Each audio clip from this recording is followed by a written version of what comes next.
कि प्राचीन भारतीय इतिहास, इन प्राचीन भारतीय इतिहास के जानकारी का स्रोत कौन कौन से है। तो दोस्तों समझिएगा कि प्राचीन भारतीय इतिहास बहुत महत्वपूर्ण टॉपिक है कि प्राचीन भारतीय इतिहास, प्राचीन भारतीय इतिहास के जानकारी का स्रोत। तो प्राचीन भारतीय इतिहास के जानकारी के कितने स्रोत है? तो प्राचीन भारतीय इतिहास जो है, उन प्राचीन भारतीय इतिहास के जानकारी का जो स्रोत है, इन स्रोत को 3 वर्गों में बांटा गया। प्राचीन भारतीय इतिहास के जानकारी के स्रोत को 3 वर्गों में बांटा गया है। पहला है साहित्यिक स्रोत, दूसरा है विदेशी यात्री के विवरण,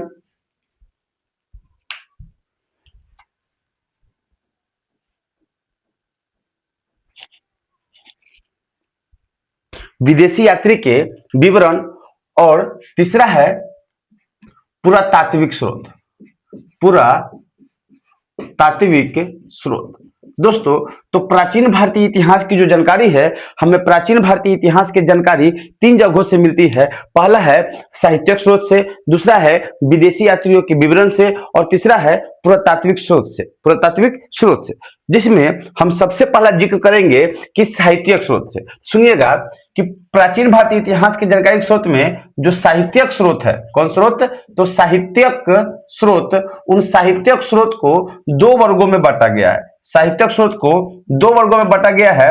पहला है धार्मिक स्रोत और दूसरा है लौकिक स्रोत। धार्मिक स्रोत और लौकिक स्रोत। तो प्राचीन भारतीय इतिहास के जानकारी के 3 स्रोत है। प्राचीन भारतीय इतिहास के जानकारी का स्रोत, प्राचीन भारतीय इतिहास के जानकारी का स्रोत। तो प्राचीन भारतीय इतिहास के जानकारी के 3 स्रोत है। प्राचीन भारतीय इतिहास के जानकारी के कितने स्रोत है? तो 3 स्रोत है। पहला है साहित्यिक स्रोत, दूसरा है पुरातात्विक स्रोत और तीसरा है विदेशी यात्रियों के विवरण। तो प्राचीन भारतीय इतिहास के जानकारी के 3 स्रोत, साहित्यिक स्रोत, पुरातात्विक स्रोत और विदेशी यात्रियों के विवरण, जिसमें हम सबसे पहला पढ़ेंगे साहित्यिक स्रोत। तो साहित्यिक स्रोत को 2 वर्गों में बांटा गया है। प्राचीन भारतीय इतिहास की जानकारी का जो प्रथम स्रोत है साहित्यिक स्रोत, 2 वर्गों में बांटा गया है। पहला है धार्मिक स्रोत और दूसरा है लौकिक स्रोत। धार्मिक स्रोत और लौकिक स्रोत। धार्मिक स्रोत के अंतर्गत हम देखते हैं, तो धार्मिक स्रोत के अंतर्गत जो सबसे पहला आता है वो है ब्राह्मण ग्रंथ। साहित्यिक स्रोत में जो सबसे पहला आता है धार्मिक स्रोत ब्राह्मण ग्रंथ, जिसके अंतर्गत 4 वेद कौन कौन से? तो पहला है ऋग्वेद, यजुर्वेद, अथर्ववेद और सामवेद। इसके अतिरिक्त तो वेदों की संख्या कितनी है? 4। वेदों संख्या कितनी है? 4। ऋग्वेद, यजुर्वेद, अथर्ववेद, सामवेद, जिसमें सबसे जो प्राचीन वेद है वह सबसे प्राचीन वेद है दोस्तों, उसका नाम है ऋग्वेद। इसके अतिरिक्त आता है उपनिषद की संख्या जो है, उपनिषद की संख्या कितनी है? तो उपनिषद की संख्या है 108। पुराण की संख्या है 18 और ये सभी आते हैं ब्राह्मण स्रोत के अंतर्गत आते हैं। दूसरा है जैन स्रोत। पहला ऑब्जेक्टिव, जैन स्रोतों को दोस्तों आगम कहा जाता है। तो जैन स्रोतों को क्या कहा जाता है? तो जैन स्रोतों को आगम कहा जाता है। जितने भी बच्चे क्लास 12 में हैं या कोई भी बच्चे जो कंपटीशन की तैयारी कर रहे हैं, रेलवे हो, बैंकिंग हो, दरोगा हो, एसएससी हो, जीडी हो, कोई भी चीज की तैयारी कर रहे हैं, तो वीडियो को देखते रहिएगा। 50 से 60 ऑब्जेक्टिव को हम कोशिश करेंगे कि आपको मुंह पर हम याद करवा दे, इस पर ध्यान से देखते रहिएगा। तो धार्मिक स्रोत को 4 वर्गों में बांटा गया, जिसमें पहला है ब्राह्मण स्रोत, जिसके अंतर्गत 4 वेद, ऋग्वेद, यजुर्वेद, अथर्ववेद, सामवेद, उपनिषद की संख्या 108, पुराण की संख्या 18, इनसे हमें प्राचीन भारतीय इतिहास की जानकारी मिलती है। दूसरा है जैन स्रोतों को दोस्तों कहा जाता है आगम। जैन स्रोतों को कहा जाता है आगम, जिसके अंतर्गत आते हैं भगवती सूत्र, कल्प सूत्र, 12 अंग, उपांग, प्रकीर्ण, पर्व, ये सबसे हमें जैन स्रोत से भी हमें प्राचीन भारतीय इतिहास की जानकारी मिलती है। तीसरा है दोस्तों जिसका नाम है बौद्ध साहित्य, बौद्ध स्रोत, बौद्ध स्रोत या बौद्ध साहित्य। बौद्ध स्रोत में सबसे पहला आता है दोस्तों त्रिपिटक। त्रिपिटक जब हम 4th चैप्टर पढ़ाएंगे तो बताएंगे त्रिपिटक के बारे में विस्तार से। इसके अंतर्गत आता है सूत पिटक, विनय पिटक, विनय पिटक और अभिधम पिटक, अभिधम पिटक। इसके और आते हैं अगुंतर निकाय, अगुंतर निकाय, मिली पंदहो, मिली पंदहो। ये जो पुस्तक है दोस्तों इसमें नागा अर्जुन और राजा मिलिंद द्वारा दिए गए सवालों का जवाब है मिली पंदहो, और इससे भी हमें प्राचीन भारतीय इतिहास की जानकारी मिलती है। और चौथा है जिसका नाम है महाकाव्य, महाकाव्य। और इस महाकाव्य के अंतर्गत आते हैं दोस्तों रामायण, महाभारत। रामायण और महाभारत से भी हमें प्राचीन भारतीय इतिहास की जानकारी मिलती है। तो प्राचीन भारतीय इतिहास की जानकारी के 3 स्रोत हो गए, साहित्यिक स्रोत, पुरातात्विक स्रोत और विदेशी यात्रियों के विवरण। साहित्यिक स्रोत जिसके अंतर्गत आते हैं धार्मिक स्रोत और लौकिक स्रोत। धार्मिक स्रोत जिसमें ब्राह्मण स्रोत, जैन स्रोत, बौद्ध स्रोत और महाकाव्य। ब्राह्मण स्रोत के अंतर्गत 4 वेद, ऋग्वेद, यजुर्वेद, अथर्ववेद, सामवेद, उपनिषद, पुराण, ये सब आते हैं ब्राह्मण स्रोत के अंतर्गत। जैन स्रोत जिसे आगम कहा जाता है, और इसके अंतर्गत आते हैं भगवती सूत्र, कल्प सूत्र, अंग, उपांग, प्रकीर्ण आदि आते हैं। बौद्ध स्रोत जिसे इसके अंतर्गत आते हैं त्रिपिटक, जिसके अंतर्गत सूत पिटक, विनय पिटक और अभिधम पिटक आते हैं। अगुंतर निकाय आते हैं, मिली पंदहो आते हैं, जिनसे हमें क्या कहते हैं ना प्राचीन भारतीय इतिहास की जानकारी मिलती है। तो और मिली पंदहो के बारे में ऑब्जेक्टिव है कि इसमें राजा मिनांडर द्वारा पूछे गए प्रश्न और नागा अर्जुन द्वारा दिए गए उत्तर का संग्रह है, किसमें? तो मिली पंदहो में। और महाकाव्य जिसके अंतर्गत रामायण और महाभारत से भी हमें प्राचीन भारतीय इतिहास की जानकारी मिलती है दोस्तों। अब आते हैं पुरातात्विक लौकिक स्रोत। बच गया कौन? लौकिक स्रोत। लौकिक स्रोत की बात करें दोस्तों, लौकिक स्रोत, लौकिक स्रोत को 3 वर्गों में बांटा गया दोस्तों। लौकिक स्रोत को 3 वर्गों में बांटा गया है। पहला है ऐतिहासिक ग्रंथ, ऐतिहासिक ग्रंथ। और जो ऐतिहासिक ग्रंथ है, इस ऐतिहासिक ग्रंथ के अंतर्गत आता है कौटिल्य के अर्थशास्त्र, कौटिल्य के अर्थशास्त्र, विशाख दत्त के मुद्रा राक्षस, जिससे हमें प्राचीन भारतीय इतिहास की जानकारी मिलती है। दूसरा है अर्ध ऐतिहासिक ग्रंथ, अर्ध ऐतिहासिक ग्रंथ। दोस्तों जो अर्ध ऐतिहासिक ग्रंथ है, इस अर्ध ऐतिहासिक ग्रंथ के अंतर्गत आपको मिलेंगे राजतरंगिणी के कलहन, कलहन को लिखा गया पुस्तक राजतरंगिणी है। दूसरा है इसमें दोस्तों राजतरंगिणी के लेखक हो गया कौन? कलहन। और हाँ, पाणिनि के अष्टाध्यायी, पाणिनि के अष्टाध्यायी। कालिदास का मालविका गिना मित्र, मालविका गिना मित्र से भी हमें प्राचीन भारतीय इतिहास की जानकारी मिलती है। और जो अंतिम है दोस्तों जिसमें आता है जीवनी ग्रंथ, जीवनी ग्रंथ। इस जीवनी ग्रंथ की बात करें दोस्तों तो जीवनी ग्रंथ जिसके अंतर्गत अश्वघोष के द्वारा लिखा गया पुस्तक है, जिसका नाम है बुद्ध चरित। तो बुद्ध चरित के लेखक कौन है? तो बुद्ध चरित के लेखक है अश्वघोष।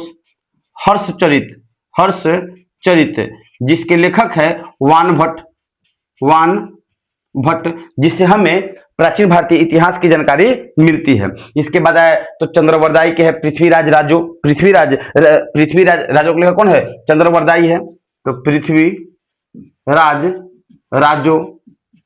पृथ्वीराज राजो के लेखक कौन है? तो चंद्रवरदाई है, चंद्रवरदाई है, जिससे हमें प्राचीन भारतीय इतिहास की जानकारी मिलती है, जो आते हैं किसके अंतर्गत? जीवनी ग्रंथ के अंतर्गत आते हैं।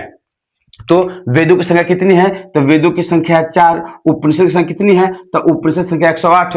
पुराण की संख्या कितनी है? तो पुराण की संख्या 18। जैन स्रोतों को क्या कहता है? तो जैन स्रोतों को आगम कहा जाता है। भगवती सूत्र, कल्प सूत्र आदि से हमें प्राचीन भारतीय इतिहास की जानकारी मिलती है। त्रिपिटक जिसके अंतर्गत आते हैं सुत पिटक, विनय पिटक, अभिधम पिटक, अगुंतर निकाय, मिलिपन से भी हमें प्राचीन भारतीय इतिहास की जानकारी मिलती है। महाकाव्य, महाकाव्य के अंतर्गत आता है रामायण, महाभारत से भी हमें प्राचीन भारतीय इतिहास की जानकारी मिलती है। इसे 3 भागों में बांटा गया है लौकिक स्रोत को, जिसमें आते हैं ऐतिहासिक ग्रंथ, अर्ध ऐतिहासिक ग्रंथ और जीवनी ग्रंथ। ऐतिहासिक ग्रंथ जिसके अंतर्गत कौटिल्य के अर्थशास्त्र, तो कौटिल्य के जो अर्थशास्त्र है इसे हमें मौर्य काल की जानकारी मिलती है। विशाख दत्त की जो पुस्तक मुद्रा राक्षस है इसे हमें प्राचीन इतिहास की जानकारी मिलती है। राजतरंगी के जो कलहन है इससे हमें कश्मीर के इतिहास की जानकारी मिलती है। अष्टाध्यायी के पाणिनि से हमें प्राचीन भारतीय इतिहास की जानकारी मिलती है। कालिदास के जो लिखा गया है मालविका गिन्नम, इससे भी हमें प्राचीन भारतीय इतिहास की जानकारी मिलती है। तीसरा है जीवनी ग्रंथ, जितने भी व्यक्ति पर लिखा गया जीवनी ग्रंथ, जैसे अश्वघोष ने लिखा है बुद्ध चरित्र, जिसमें हमें गौतम बुद्ध के चरित्र पर जानकारी मिलती है। हर्ष चरित्र के लेखक कौन है? तो वह लेखक है वान भट्ट, इससे हमें हर्षवर्धन की जानकारी मिलती है। पृथ्वीराज राजों के लेखक है कौन? चंद्रवरदाई, जिससे हमें प्राचीन भारतीय इतिहास की जानकारी मिलती है। दूसरा आते हैं दोस्तों जिसके अंतर्गत आता है पुरातात्विक स्रोत। पुरातात्विक स्रोत की बात करें दोस्तों तो पुरातत्व 2 शब्दों से मिलकर बना हुआ है, पूरा अजोड़ तत्व। पूरा अजोड़ तत्व, पूरा का अर्थ होता है प्राचीन और तत्व का अर्थ होता है वस्तु। वह प्राचीन वस्तु जो हमें भूमि के गर्भ से निकले और जिससे हमें इतिहास की जानकारी प्राप्त हो उसे पुरातत्व कहते हैं। और पुरातत्व भी हमें प्राचीन भारतीय इतिहास की जानकारी का एक मुख्य स्रोत है, जिसके अंतर्गत आते हैं स्मारक, सिक्का, अभिलेख, गुहा लेख आदि से अभी हमें प्राचीन भारतीय इतिहास की जानकारी मिलती है। तीसरा है विदेशी यात्रियों के विवरण, जैसे मेगास्थनीज के पुस्तक लिखा गया है जिसका नाम है इंडिका। मेगास्थनीज के पुस्तक जिसका नाम है इंडिका, और इस इंडिका से भी हमें प्राचीन भारतीय इतिहास की जानकारी मिलती है। तीसरा है, सेकंड है अलबरूनी, और अलबरूनी ने एक पुस्तक लिखा है जिसका नाम है तहकीक ए हिंद, और इस तहकीक ए हिंद से भी हमें प्राचीन भारतीय इतिहास की जानकारी मिलती है। तो आता है सब्जेक्टिव कि प्राचीन भारतीय इतिहास के जानकारी, प्राचीन भारतीय इतिहास के जानकारी के स्रोत का वर्णन करें तो प्राचीन भारतीय इतिहास की जानकारी को 3 स्रोतों में बांटा गया है, साहित्यिक स्रोत, पुरातात्विक स्रोत और विदेशी यात्रियों के विवरण। साहित्यिक स्रोत को 2 भागों में बांटा गया है, धार्मिक साहित्य और लौकिक साहित्य। धार्मिक साहित्य जिसके अंतर्गत आते हैं ब्राह्मण ग्रंथ, जैसे 4 वेद, उपनिषद, पुराण, ये सब ब्राह्मण ग्रंथ हुआ। बौद्ध साहित्य, जिसमें अगुंतर निकाय हो गया, मिलिपंदह हो गया, त्रिपिटक हो गया। जैन साहित्य को कहा जाता है आगम, जिसके अंतर्गत भगवती सूत्र, कल्प सूत्र आदि आते हैं। महाकाव्य जिसके अंतर्गत रामायण और महाभारत आते हैं।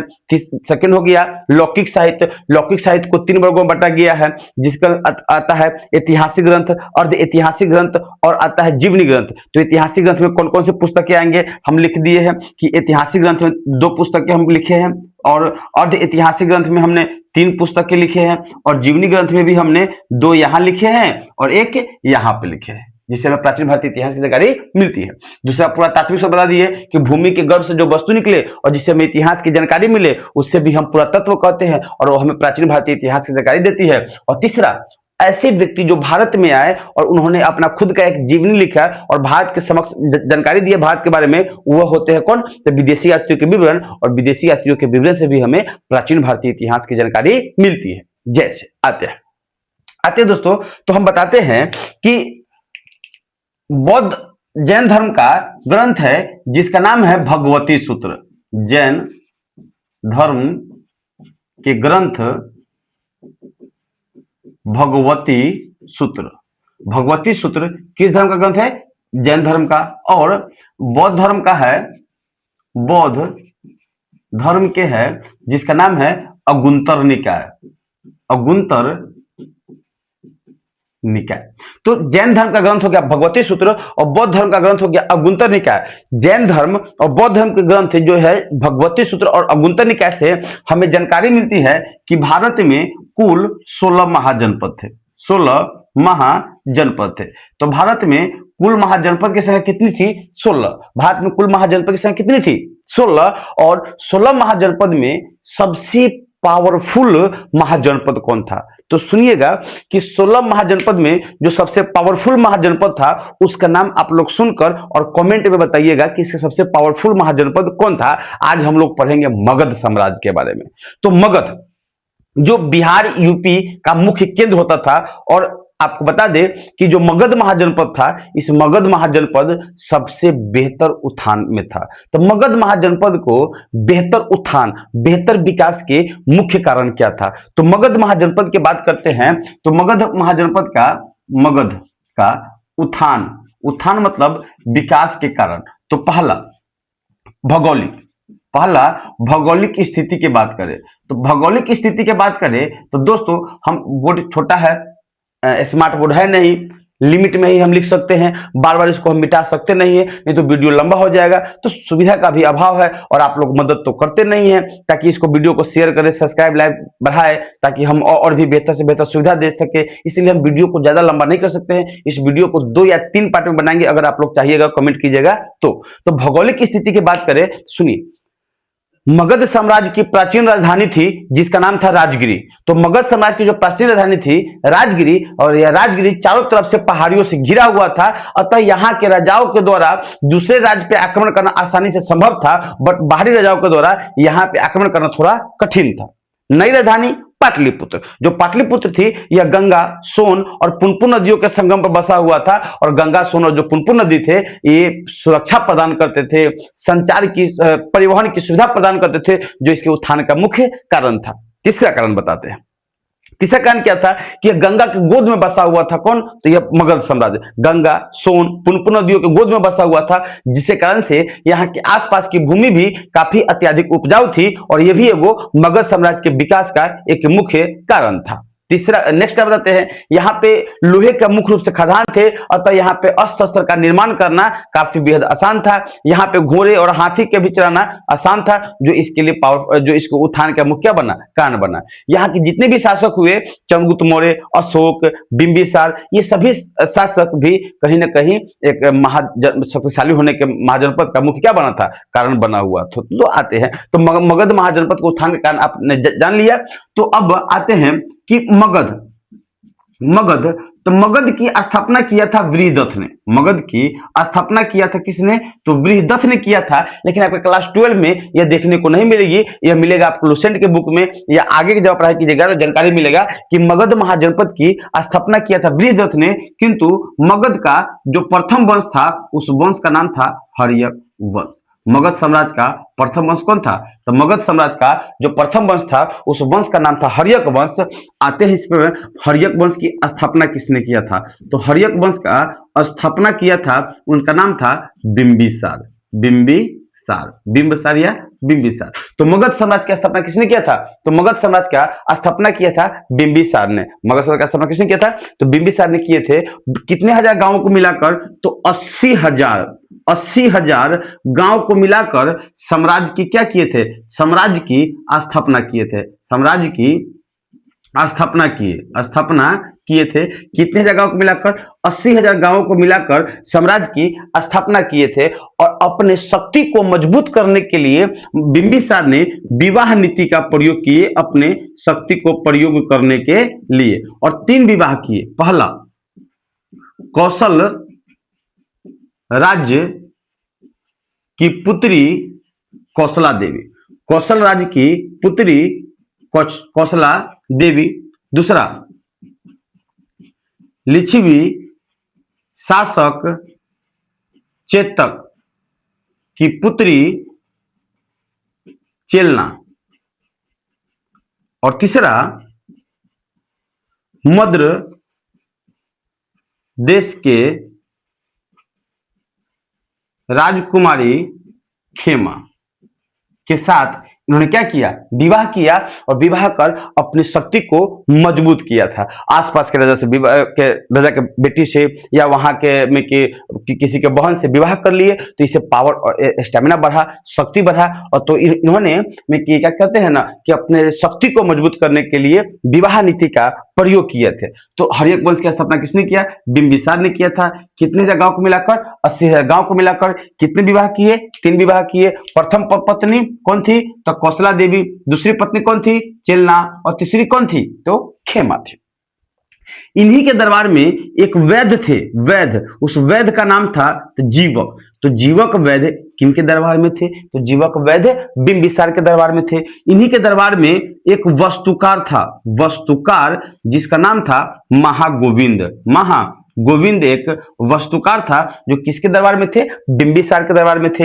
एक और थी नृतंगना, नृतंगना कहिए तब, या इसको कहते हैं अमरपाली, अमरपाली, और इसे वैशाली की वधू भी कहा गया है। तो वैशाली की वधू किसे कहा गया है? अमरपाली को कहा गया है। और बीपीएससी में यह पूछा गया सवाल था कि वैशाली का वधू किसे कहा गया है? अमरपाली को कहा गया है। और यह अमरपाली बिंबिसार के ही दरबार में रहा करती थी। अब आते हैं, एक व्यक्ति थे गौतम बुद्ध, जो गौतम बुद्ध जो फाउंडर ऑफ बौद्ध धर्म, यानी बौद्ध धर्म के संस्थापक जो थे गौतम बुद्ध, गृह त्याग के पश्चात वो बिंबिसार से मिले हुए थे। तो गौतम बुद्ध बिंबिसार के समकालीन थे, या बिंबिसार गौतम बुद्ध के समकालीन थे, समकालीन थे। चलिए, अब बिंबिसार, हर्यक वंश का प्रथम शासक हुआ बिंबिसार, और बिंबिसार से आने वाले जितने भी सवाल है उन सभी सवालों को हमने कैप्चर कर दिया। बिंबिसार के बाद दूसरा शासक है जिनका नाम है अजातशत्रु। अजातशत्रु दोस्तों, एक कहा जाता है कि अजातशत्रु अपने पिता बिंबिसार की हत्या किया था, और अजातशत्रु एक पहला ऐसा शासक था जिसने राजा बनने के लिए अपने पिता की हत्या किया था। इसीलिए अजातशत्रु को प्रीतहीनता के नाम से भी जाना जाता है। तो यहां पर समय की कमी है, तो अजातशत्रु, अजातशत्रु, अजातशत्रु। तो अजातशत्रु, ऐसे कहा जाता है कि अजातशत्रु के बचपन का नाम था कुनिक, बचपन का नाम था कुनिक। तो अजातशत्रु के बचपन का नाम क्या था? कुनिक। ये राजा बनने के लिए पहली बार अपने पिता की हत्या किया, पिता की हत्या किया, इसीलिए इसे प्रीतहीनता भी कहा जाता है। इसीलिए इसे क्या कहता है? प्रीतहीनता भी कहा जाता है। अजातशत्रु से जो आने वाला सवाल है, दूसरा सवाल है रथ मुसल और महाश्रीलंकट। रथ मुसल और महाश्रीलंकट हथियार का प्रयोग सर्वप्रथम किसने किया था? अजातशत्रु ने किया था। अजातशत्रु ने ही फूट डालो और शासन करो के नीति के तहत वज्जी संघ पर अधिकार किए थे। वहां के लोग, वहां के क्या कहते हैं, जो दरबारी लोग थे, उन लोगों में फूट डालकर और वहां पे शासन करने का काम किसने किया था? तो अजातशत्रु ने ही किया था, और अपने पिता की हत्या किया था। बाद में इसे गलती के साथ एहसास हुआ, तो इसने भी क्या किया था कि बौद्ध धर्म अपना लिया। गौतम बुद्ध ने क्या, अजातशत्रु ने बौद्ध धर्म अपना लिया, और क्या कहते हैं ना कि द्वितीय बौद्ध संगीति करवाया। तो द्वितीय बौद्ध संगीति किसके समय हुआ? तो द्वितीय बौद्ध संगीति प्रथम बौद्ध संगीति। तो प्रथम बौद्ध संगीति किसके समय हुआ? तो प्रथम बौद्ध संगीति अजातशत्रु के समय हुआ था। कहाँ हुआ था? तो राजगृह में हुआ था। और राजगृह के कहाँ हुआ था? तो राजगृह के सप्तकर्णी गुहा में हुआ था। राजगृह के सप्तकर्णी गुहा में हुआ था। तो दोस्तों, अजातशत्रु से आने वाला जो सवाल है, पिता की हत्या किया, प्रीतहीनता का लाया, रथ मुसल और महाश्रीलंकट हथियार का प्रथम बार प्रयोग किया था, फूट डालो और शासन करो नीति के तहत वज्जी संघ पर अधिकार किया था, जो शायद इसके मामा का ही था। इसने बौद्ध धर्म को अपना लिया और प्रथम बौद्ध संगीति करवाया। कहाँ करवाया? तो राजगृह के सप्तकर्णी गुहा में। अगर समय की बात करें तो यह हुआ था 483 ईसा पूर्व में, प्रथम बौद्ध संगीति। चलिए, कहा जाता है प्रथम बौद्ध संगीति के बाद अजातशत्रु का बेटा उदयन राजा बना है, जिसे कहीं कहीं उदयभद्रा के नाम से भी जाना जाता है। उदयन या उदयभद्रा से कोई विशेष सवाल नहीं आते हैं, एक या दो सवाल है जो ज्यादा आते हैं। उदयन ने क्या किया था कि पाटलिपुत्र नगर की स्थापना किया था। तब पाटलिपुत्र नगर की स्थापना किसने किया था? तो उदयभद्र ने किया था। गंगा, सोन और पुनपुन नदियों के संगम पर पाटलिपुत्र नगर की क्या किया था? स्थापना किया था। किसने? उदयन ने। तो यहां से आने वाला सवाल ये दो है। और ऐसा जानकारी मिलता है कि उदयन ने भी अपने पिता अजातशत्रु की हत्या करके राजा बना था। तो अजातशत्रु राजा बनने के लिए अपने पिता बिंबिसार की हत्या किया और उसका बेटा उदयन ने अपने बाप अजातशत्रु की हत्या कर दिया था। अर्थात जैसा करनी वैसा भरनी वाला क्या मिला था? परिणाम मिला हुआ था। अब आते हैं उदयन के बाद मोर वंश, हर्यक वंश हो गया था कमजोर। और जब कमजोर हो गया तो इसके बाद आया था कौन वंश? तो इसके बाद आया था शिशुनाग वंश। शिशुनाग वंश। और इस शिशुनाग वंश की स्थापना किसने किया था? सुनिएगा, तो शिशुनाग वंश की स्थापना किया था शिशुनाग ने। शिशुनाग ने। तो शिशुनाग वंश की स्थापना किसने किया? तो शिशुनाग वंश की स्थापना किया था शिशुनाग ने किए थे। और शिशुनाग ने अपना राजधानी वैशाली को बनाया था। शिशुनाग ने अपना किसको बनाया था? वैशाली को बनाया था। बहुत महत्वपूर्ण सवाल कि बिंबिसार ने राजधानी बनाया किसको? तो राजगृह को। अजातशत्रु की राजधानी कहाँ थी? राजगृह थी। उसके बाद उदयन ने राजधानी कहाँ बनाया? पाटलिपुत्र में। किंतु शिशुनाग ने अपनी राजधानी किसको बनाया? वैशाली को बनाया था।